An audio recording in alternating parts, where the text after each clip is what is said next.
our focus groups, right?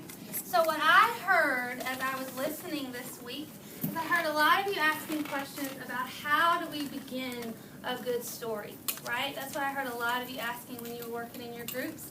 So today I'm going to show you something that I do when I'm trying to decide how I want to start a story. In my writing journal, I think I told some of you, my Nana has been in the hospital this week, so my Nana has been really sick. So one of the things that I think about is my Nana's eyebrows and hair color, they never matched. Like her eyebrows were always a different hair color or color than her hair, right? And I always thought that was really odd. She always smells like soap and lotion. My Nana has Alzheimer's, which is when her memories are fading. She's forgetting a lot of things. And that's one of the reasons that she's in the hospital. So I want to write a really great story about my Nana. So to do that, I have to think of a way that I want to capture the reader's interest. So what I'm going to do is I'm going to write 3 sentences that I might want to use to start my story. Okay? The first one I was thinking, then you guys tell me which sentence you like the best and what I should use. Can you do that? Yes. So the first thing I was thinking about was talking about how my Nana's eyebrows and hair color, they don't match. Because I think that would be a really interesting hook. Don't you think? It might make somebody giggle. Because I don't know that I really want it to be a sad story yet. I'm still trying to decide how I want to grow this story. So I'm going to do 3 types of openings and see how I feel about it, okay? So the first one, I might say, most people's eyebrows and hair color match. And that's just going to be my first sentence. What do you guys think about that one? What do you think, Amari? That's a good sentence, right? Yes. Okay. You know what else I was thinking about, though? We've been working on informational writing, haven't we? So maybe I could start out, because one of the ways that we learned you could start an informational piece is with a question or with a fact. Isn't that one of the ways, Brianna, that we said we could start an informational piece?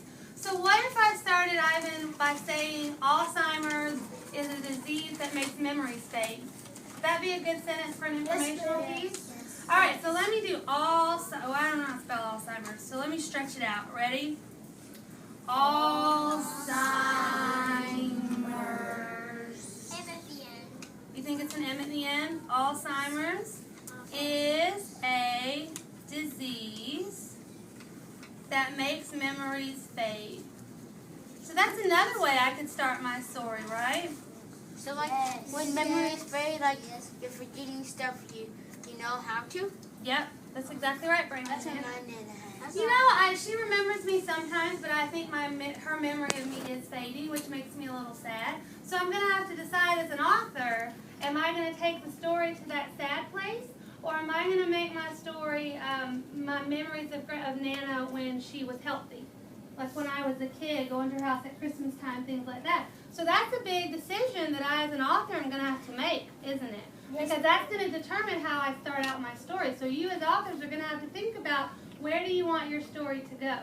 Now, remember when I was reading this morning, and I told you I really liked the way Charles Dickens started his story. How did he start it? What did we talk about? And what did we say was interesting about how he started the story, though? What did we say was interesting, Anthony? That he started it with the middle. Yeah, he dropped us right in the middle of the story, didn't he? So I want to try doing that with my third sentence, my third lead sentence, okay? So right now, where is my grandmother? She's in the hospital, right? So maybe that could be my first sentence. Maybe I could just say, my Nana is in the hospital.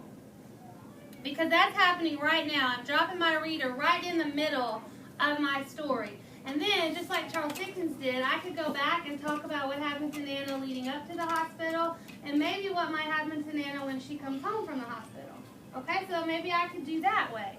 So my Nana is in the hospital. Now I have 3 lead sentences here.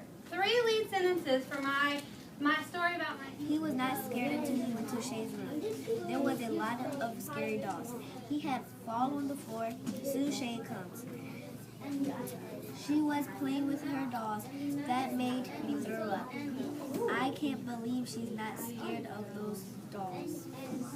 All right, Brianna, what made you write about a crazy turkey? Where'd you come up with that idea? Because when you was Because when I started this story, it was half of Thanksgiving, and I was just thinking about a turkey, and I was gonna make my story funny, so I thought to call it Crazy Turkey. Yeah. Why are we gonna make it funny? Did we read a book or something that made you think of a funny story? Writing? Okay, let me write down our next steps here. Scary dolls. Alright, so I've been working on my piece about my Nana. So now I'm going to get you to look at my writing since you are such a great writing teacher and see if you can help me. I don't have a lot yet because you know we've just been working on the beginning sentences. But I love how you started yours and I like how you named your characters and you've been setting up what's going to happen in your story. So I was wondering if you could help me do the same with mine. Okay, so I think I really like this first sentence about the people's eyebrows and hairs that don't match. I think that's a really interesting way to start a story. What do you think? I think it is because Oh my goodness, what a great start to a story. Wow, Menelik, I'm excited. Who has a glow for Menelik? A glow. Amari? I like how Who are you talking? I like how you said the tree somebody was trying to cut his hair off. That was a good detail, wasn't it? That's a lot of action. And it makes me wonder what it was feeling like. I would be a little panicked, wouldn't you? It would make me feel a little panicked. Who else has a glow? Something that Menelik did really well, Elise, in his writing. I like how he tried. Who are you talking to, Elise? Menelik, I like how you tried your best to write a great story. Okay.